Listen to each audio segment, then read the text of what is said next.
আমার আব্বার কবর খুঁজছে লাশ। গোপালগঞ্জের কোটালীপাড়ায় আমতলী ইউনিয়নের পশ্চিম চিত্রাপাড়া কবরস্থান থেকে 3টি কঙ্কাল চুরি করে নিয়ে যায় একদল দুর্বৃত্ত। আমাদের কোটালীপাড়া প্রতিনিধি শাহ আলম মিয়া জানায়, গতকাল মঙ্গলবার দিবাগত রাতে এই ঘটনা ঘটে। এই ঘটনায় সন্দেহজনক 2 জনকে আটক করে পুলিশ, সোপর্দ করেছে এলাকাবাসী। কঙ্কাল চুরির ঘটনায় উপজেলা জুড়ে ব্যাপক চাঞ্চল্যের সৃষ্টি হয়েছে। সরেজমিনে গিয়ে জানা যায়, ঘটনার রাতে 6টি কবর খুললেও দুর্বৃত্তরা গত 5 মাস পূর্বে দাফন করা আমতলী গ্রামের চাঁদ মিয়া, 9 মাস আগের সাবেক ইউপি সদস্য একই গ্রামের লিয়াকত হোসেন এবং 3 বছর পূর্বের কবর দেওয়া চিত্রাপাড়া গ্রামের বাইজিদ হোসেনের কঙ্কাল চুরি করে নিয়ে যায়। কঙ্কাল চুরির খবর ছড়িয়ে পড়লে ভোরের আলো ফোটার সাথে সাথে লাশের স্বজনসহ কবরস্থানে ভিড় জমাতে থাকে শত শত উৎসুক জনতা।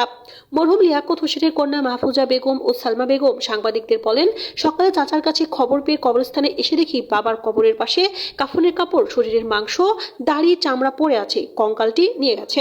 ইউপি সদস্য মুস্তফা শেখ, শুকুর আলী, লোকমান খান, আয়নাল হোসেন তাজ সহ একাধিক এলাকাবাসী জানান, এ ধরনের ন্যাক্কারজনক কাজ যারা করেছে অতি দ্রুত আইনের আওতায় এনে কঠিন বিচার এবং পুলিশি তৎপরতা বৃদ্ধির দাবি জানাই প্রশাসনের কাছে।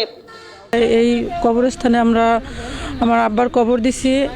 এই রাত্রে আমার আব্বার কবর খুঁজছে লাশ, তার কবরের পাশে বাগানের ভিতরে নিয়ে তার কাফনের কাপড়, তারপরে যে মাংস শুকিয়ে গেছে এগুলা সব ফালাই ঠেলাইয়া এগুলা নিয়ে গেছে, লাশটা নিয়ে গেছে। দাড়িগুলো কবরের পাশে ফালানো, সেই দাড়িগুলো আমরা টোকাইয়ে রাখছি কবরের উপরে। অনেক পুরানো কবরস্থান থেকে আজকে নিশিরাত্রে 6টি লাশ তারা উঠিয়ে নিয়ে পাশের একটা বাগানে তারা বেলেট দিয়া কাইটিয়া ছিল্লা বেলা তার কঙ্কাল নিয়ে গেছে। কি নিষ্ঠুরভাবে, এটি আমরা সহ্য করার মতো না। আমাদের এ ব্যাপারে কবরস্থান কমিটির সাধারণ সম্পাদক আবুল মনসুর মুন্সি মঞ্জু বলেন, সকালে খবর পেয়ে কবরস্থানে গিয়ে দেখি 6টি কবর আংশিক খোঁড়া, 3টির কঙ্কাল নিয়ে গেছে। আমরা এহেন ন্যাক্কারজনক ঘটনার তীব্র নিন্দা জানিয়েছি, প্রশাসনের হস্তক্ষেপ কামনা করছে।